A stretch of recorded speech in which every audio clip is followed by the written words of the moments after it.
नमस्कार दोस्तों, स्वागत है आप सभी का सुपर आईएएस पर। एवर सिंस ओपेक और ओपेक प्लस के द्वारा जो ऑयल सप्लाई कट्स को अनाउंस किया गया था, यूएसए और सऊदी अरेबिया के बीच का जो तनाव है वो काफी ज्यादा बढ़ चुका है।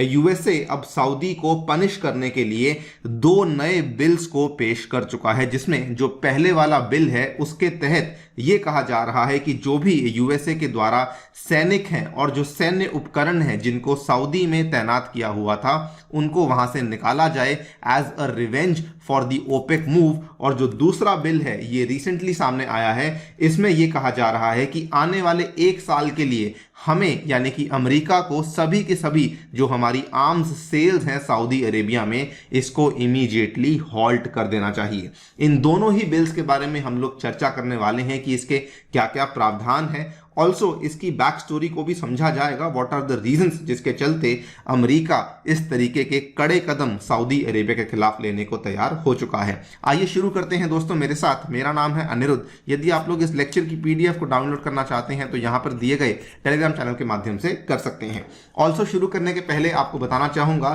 कि टेक्स्ट बुक आपके लिए पहली बार अपने कोर्सेज के ऊपर डबल वैलिडिटी का ऑफर लेकर आया है, साथ ही में 25% का डिस्काउंट भी लेकर आया है अगर आप लोग मेरा special coupon code Anirudh use करते हैं।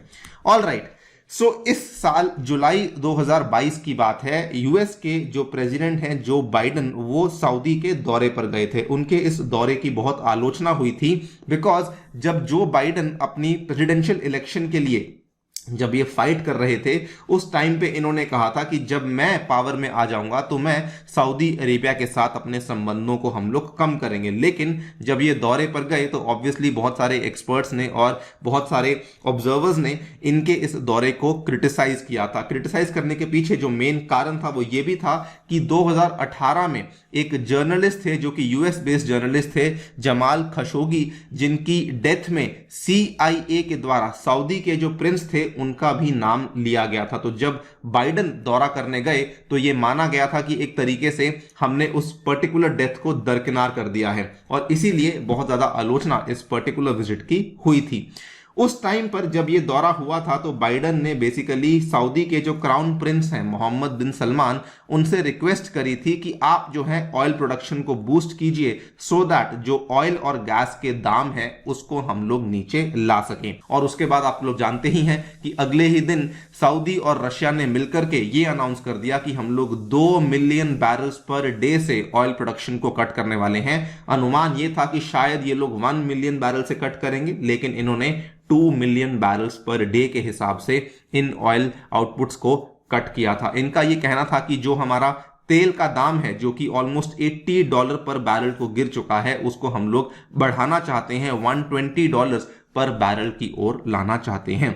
ऑब्वियसली जैसे ही ये वाला मूव एग्जैक्टली सामने आया तो यूएसए के द्वारा इसको लेकर बहुत सारी टिप्पणियां पेश करी गई। सबसे पहले व्हाइट हाउस के द्वारा स्टेटमेंट आया था, उन्होंने कहा कि जो ये फैसला है ओपेक प्लस का, ये एक शॉर्ट साइटेड फैसला है बिकॉज आज की डेट में जो प्यूतिन इन्वेजन ऑफ यूक्रेन के चलते जो ग्लोबल इकोनॉमी जिससे डील कर रही है, जिन प्रॉब्लम्स के साथ डील कर रही है, ये वाला जो मूव है ये उस पर्टिकुलर प्रॉब्लम्स को और बढ़ाएगा ही बढ़ाएगा। उसके बाद व्हाइट हाउस की प्रेस सेक्रेटरी करीन जॉन पियर, इन्होंने साफ साफ ये बोल दिया, इट्स क्लियर कि जो ओपेक प्लस है it is now aligning with Russia with today's announcement. और इन्होंने ये भी कहा कि सऊदी भी अब क्लियरली रशिया के साथ अलाइन कर रहा है और अमेरिका के खिलाफ जा रहा है।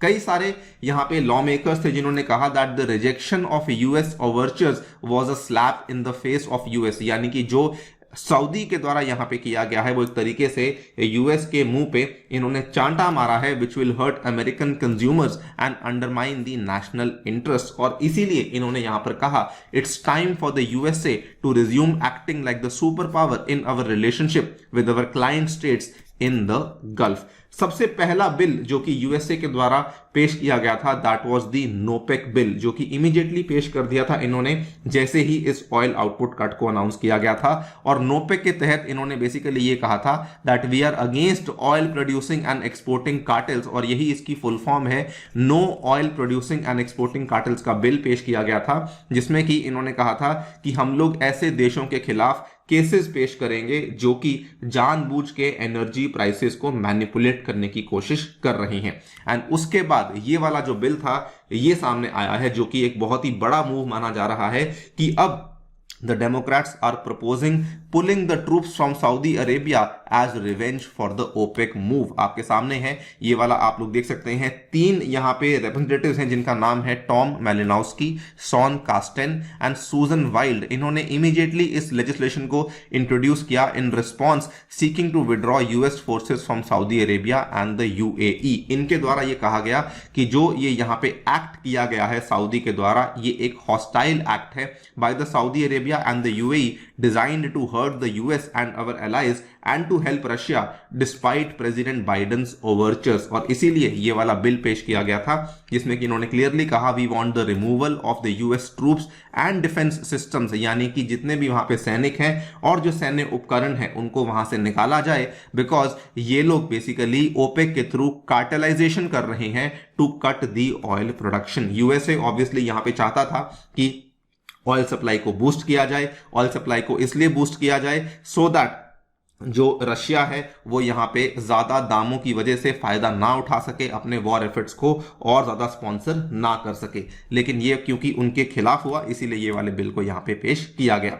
और इन्होंने अपने बिल में साफ साफ बताया भी है कि अब हम लोग आपको जो ट्रूप्स हैं और जो डिफेंस सिस्टम्स हैं वो प्रोवाइड नहीं करेंगे। आप चाहें तो इन चीजों को जाकर के रशिया से ले सकते हैं। अगर आप रशिया का साथ देना चाहते हैं तो आप रशिया से ही जाकर के इन चीजों को आप जो है एक्वायर कर सकते हैं। We see no reason why American troops and contractors should continue to provide this service to countries which are actively working against us. If Saudi and UAE want to help Putin, they should look to him for their defenses। बल्कि आप यहाँ पे देखें तो इन्होंने कहा कि जो हमारे 3000 अमेरिकन सैनिक तैनात हैं सऊदी में, 2000 तैनात हैं यूएई में, और जितना भी हमारा यूएस इक्विपमेंट है इनको यहाँ से निकाला जाए। यूएस इक्विपमेंट के नाम पे यूएस के बहुत ही ज्यादा एडवांस्ड इक्विपमेंट्स तैनात किए हुए हैं।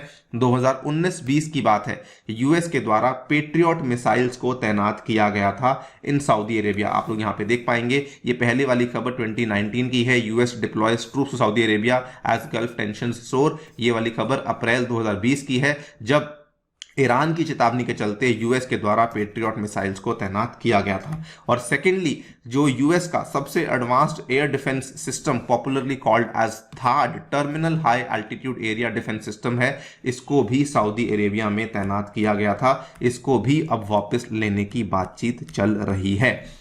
इसके अलावा यूएसए के कई सारे वहां पे लड़ाकू विमान भी हैं, F-35 फाइटर्स हैं, उसको भी निकालने की बात करी गई है। यूएसए ने कहा है कि हम लोग इन चीजों को शिफ्ट करके दूसरे मिडल ईस्टर्न कंट्रीज में रखेंगे जो कि हमारा साथ देने के लिए तैयार हैं, जो कि अमेरिकन सर्विस मेंबर्स को प्रोटेक्ट करने के जो उद्देश्य से इनको वहां पे रखा जाएगा। और जो दूसरा बिल पेश किया गया है वो ये बताता है कि बेसिकली आने वाले 1 साल के लिए जो भी आर्म्स सेल्स यूएसए करने वाला था सऊदी अरेबिया को, उन सभी को पॉज किया जाए। This would also halt the sales of spare and repair parts, support services and logistical support। तो ये वाला दूसरा बिल है जो कि यहाँ पे पेश किया गया है। इंटरेस्टिंगली आपको याद होगा कि यूएस की प्रेसिडेंशियल इलेक्शन के लिए एक और कैंडिडेट थे बर्नी सैंडर्स, वो भी सामने आए हैं। उन्होंने भी कहा है कि हमें ओपेक की इलीगल प्राइस फिक्सिंग कार्टेल को यहां पे खत्म करना चाहिए। We must eliminate military assistance to Saudi Arabia and move aggressively to renewable energy. Now obviously इतना दबाव जब पड़ रहा था तो अल्टीमेटली बाइडन भी यहां पे एक तरीके से अपनी ही कांग्रेस के सामने झुक गए हैं। ये कह रहे हैं कि जी हां, हम भी जो सऊदी के साथ हमारे संबंध हैं उनको अब चेंज करने के प्रयास में लग चुके हैं। ये वाली खबर जस्ट आज मॉर्निंग में ही सामने आई है।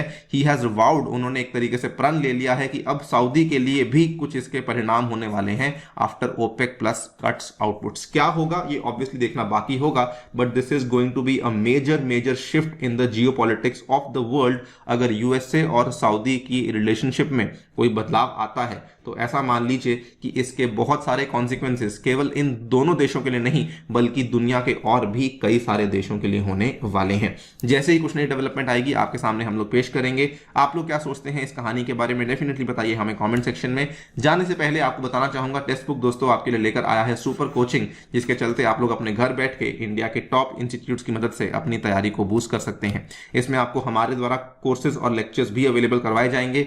मेरा साइंस एंड टेक का कोर्स है, ऑलरेडी लाइव हो चुका है। आप इसमें एनरोल कर सकते हैं यूजिंग माई कोड अनिरुद्ध, जिसमें कि आपको 25% का डिस्काउंट मिलेगा और डबल वैलिडिटी भी अवेलेबल करवाई जाएगी। Thank you so much for listening, stay tuned and stay safe.